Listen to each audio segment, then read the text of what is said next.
Në prag të natës së Krishtlindjeve, kryetari i Konferencës së Peshqënore të Shqipërisë, arqipeshqvi Shkodër Pultim Zot Angelo Masafra, përmes mesazhit të tij të përvitshëm, uroi të gjithë besimtarëve më shumë dashuri, shpresë dhe paqe. Në këtë vigjilje u shpreh arqipeshqvi Masafra, ftoi të gjithë besimtarët të lirohen nga konsumizmi dhe çdo gjë tjetër që humb vlerën e vërtet të kësaj atmosfere festive.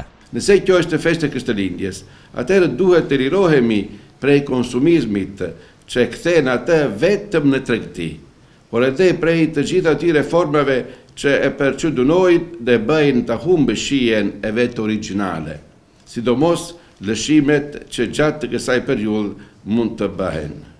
Në të vërtetë, kjo është koha që duhet i kushtohet sa më shumë fesë jetuar, ta shikojmë i hyjun për të mësuar prej veprimit të tij ndaj njerëzve si të veprojmë ne vetë. Krishtlindja e këtij viti gjendet brenda festimeve për 25 vjetorje festë së rilindur në vendin ton, le të bëjmë që të mos ndodhë ta humbasim përsëri atë për fajin ton apo për dembelimin ton.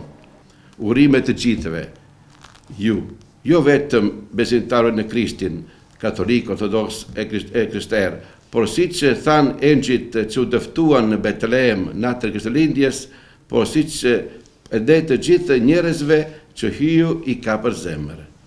Qofshin besimtar në çdo feje, qofshin jo besimtar, sepse Krishtlindja është festa e hijut, por është edhe festa e dignitetit të rigjetur të njeriut.